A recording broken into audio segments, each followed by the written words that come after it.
Bravo à la SFG pour ses succès de la session d'automne à Lille, à Bordeaux et à Lyon. Incroyable de voir un amphithéâtre aussi rempli de jeunes. Bon, alors il y a des personnes un peu plus matures au premier rang, mais ça donne vraiment le plaisir de faire du glaucome avec vous, mes chers amis. Bravo à la SFG pour ces programmes extrêmement attirants. On souhaite le même succès à l'angle ouvert qu'aux fermetures de langue. Alors, on m'a demandé de faire ça avec plaisir, et je me permets de...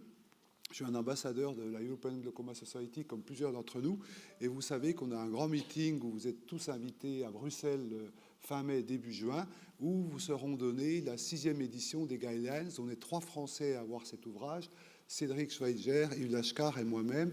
Je viens de finir la traduction, elle sera disponible en temps utile. Et vous voyez que la SFG suit vraiment les recommandations, puisque dans cette 6e édition, on commence par les antécédents cliniques et les facteurs de risque. Si vous faites le programme de la SFG, c'est exactement ça. Donc on est vraiment dans le coup, ça fait plaisir.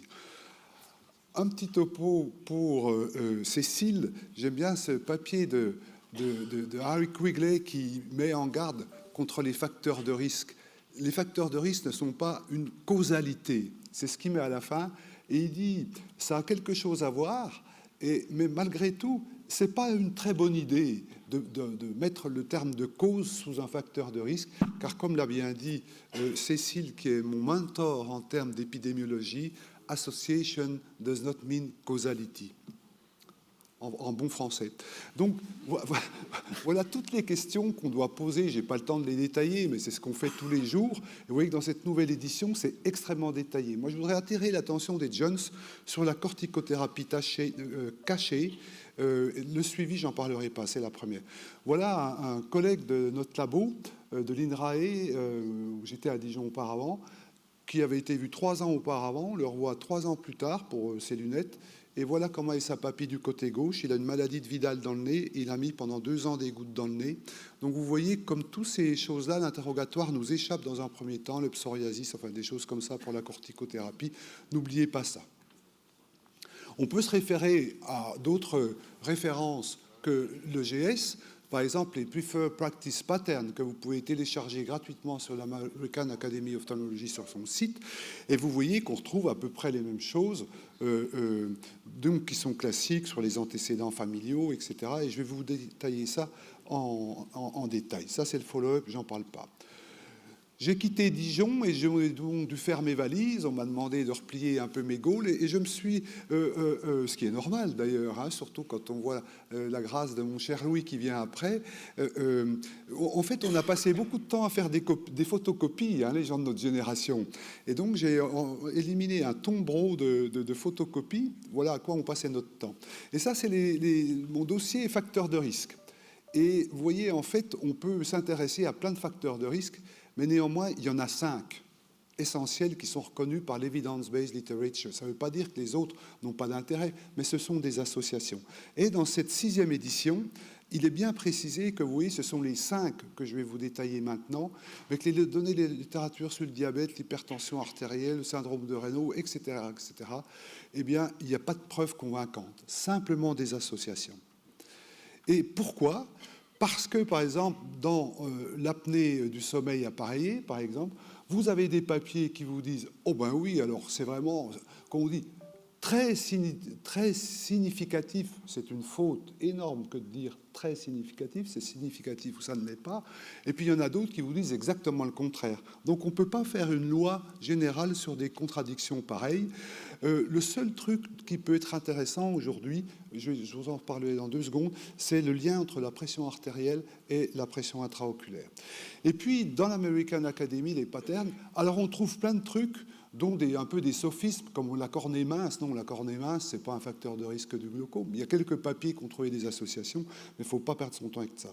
Je reviens aux 5 papiers princeps qui ont montré l'association, par exemple, du glaucome avec la pression intraoculaire. C'est la Baltimore Eye Study qui a été gérée par Alfred Sommer, grand épidémiologiste. Vous voyez, c'est clair qu'en noir, le risque de glaucome augmente avec la pression intraoculaire. On ne discute pas, ça a été revu depuis. Cécile a parfaitement montré la prévalence du glaucome qui augmente avec l'âge. Voilà notre papier. Vous voyez, ce qui est intéressant, c'est que suivant les ethnies, c'est les latinos qui sont les plus affectés.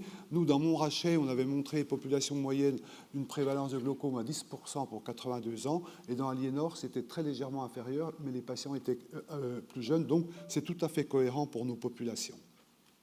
Family history, alors on dit, si vous avez quelqu'un qui a un glaucome dans votre famille, c'est 3 fois plus. En fait, ça dépend. Dans le Rotterdam Eye Study, quand vraiment on examinait toute la famille, le risque, il était multiplié par 9. Donc, vous voyez, et surtout, le risque, il faut faire le risque entre ce qu'on appelle les siblings. Siblings, c'est frères et sœurs ou les parents. Et vous voyez, le risque, si vous avez des frères et sœurs, c'est multiplié par 5 au lieu de 3. Mais gardez un chiffre de 3, ça permet de pas trop mal. La myopie, c'est assez simple. Il y a 3 papiers. Blue Mountain Eye Study, Paul Mitchell, multiplié par 2 ou 3. Ensuite, ce papier de Marcus, en 2011, qui a différencié la myomie.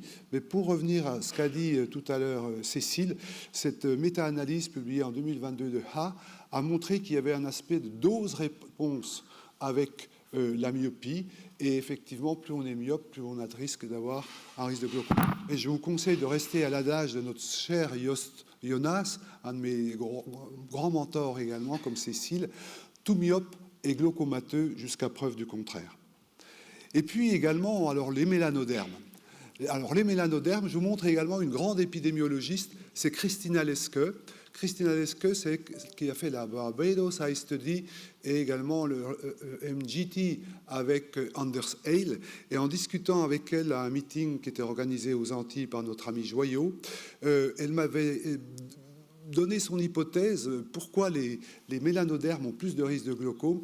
Eh bien, d'après elle, ce serait lié au problème de l'esclavage, puisqu'on sélectionnait les personnes les plus fortes d'Afrique occidentale, en très bonne forme. Le problème sur ces bateaux, pour les emmener de l'autre côté de l'océan, c'était pas à manger, c'était à boire. Et ils arrivaient dans un état, beaucoup mouraient pendant la traversée, bien sûr, et les seuls qui pouvaient arriver à peu près en état, c'est ceux qui étaient capables de garder l'eau. Et pour garder l'eau, il faut du sel. Quelle est la maladie qui est associée au sel? C'est l'hypertension artérielle.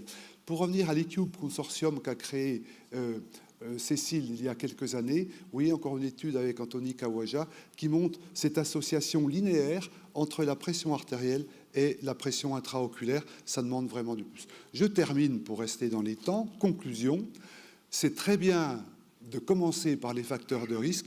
Commencer par le début, c'est toujours une bonne chose, pas. Ça ne demande pas beaucoup de temps au début. Simplement, on ne va pas tout recueillir en une fois parce que les gens, s'ils sont traités pour la pression artérielle et qu'ils ont une bonne pression artérielle, pour eux, ils n'ont pas de pression artérielle, comme pour le diabète. Si ça va bien, ils n'ont pas de diabète. C'est quand même intéressant à savoir.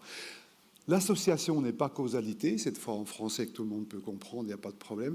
Et puis, moi, je m'intéresse beaucoup, parce que je suis très copain avec Anthony Kawaja, il est dans notre board à la Fondation, sur les profiling risk factors. C'est-à-dire que, on va dire, c'est un peu l'horoscope moderne qui, à partir de 150 SNPs dans le génome, c'est l'inverse des GWAS, le PRS, vous permet d'avoir le profil de risque pour des patients. Ça pose des problèmes éthiques, des problèmes légaux, mais néanmoins, c'est un peu comme ça qu'est faite la médecine pour le rein, pour le cœur, chez les nouveau-nés également, qu'elle sera peut-être faite plus tard, et qui permettra d'avoir une meilleure répartition des ressources sur les gens les plus à risque et de mieux comprendre pourquoi des gens répondent mieux à certains traitements, par exemple le SLT ou des traitements médicamenteux. Je vous remercie de votre attention.